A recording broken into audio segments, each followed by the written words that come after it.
Israeli Prime Minister Benjamin Netanyahu speaks during a news conference at the Ministry of Defense in Tel Aviv, Israel, April 30, 2018. Reuters, Emir Cohen. Benjamin Netanyahu is a man who understands the power of a story well told. The Israeli Prime Minister has a penchant for using visual aids to bolster his rhetoric. He has done it at the UN. And he did it Monday while warning the world about the pitfalls of the Iran deal. But after the initial effects of his PowerPoint slides and his enormous "Iran lied" signs subsided, the question on everyone's mind seemed to be, what, if any, of the information he presented was new?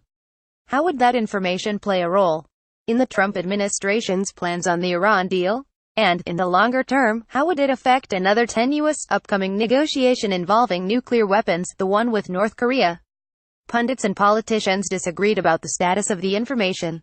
On one hand was Daniel Shapiro, who the U.S. ambassador to Israel from 2011 until 2017. He told me that the information in the documents Netanyahu revealed is not new.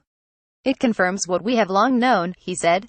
This seems to be the favorite explanation from former Obama administration officials and those who favor remaining in the Iran deal in its current form. It may be the first time some of it was presented to the public, he said, and that, combined with Netanyahu's skill in presenting it, that could have some effect on public opinion. He said he expects that Trump will abandon the deal this month and that, while he believes the president has already made that decision, this new presentation will be cited as evidence to justify it. On the other hand, Mark Dubowitz, the CEO of the Foundation for Defense of Democracies, took a different view.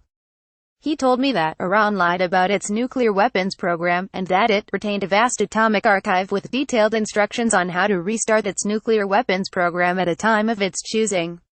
This, he said, is new, alarming, and inconsistent with its JCPOA pledge not to develop nuclear weapons and only to have a program for peaceful purposes. Dubowitz said that, it is now clear that a fix to the deal must include a U.S.-European pledge to force the regime to do what it didn't in 2015, provide full access to its nuclear scientist sites and documentation so that the IAEA can use this as a baseline to fully verify Iran's commitment to the deal.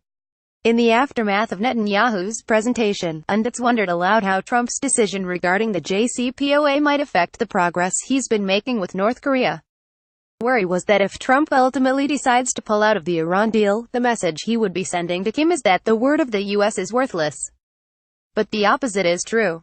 If this deal proves to be as disastrous as it seems, if it really doesn't limit the Iranians in any meaningful way, and if they have and continue to lie to the world, Trump's decision to pull out of it would send a clear message to Kim: the U.S. is not to be trifled with. Trump would convey strength, not weakness. He would signal to North Korea that any future agreements or accords would be taken seriously, and that at the first sign of non-compliance, any and all carrots would be immediately morphed into sticks.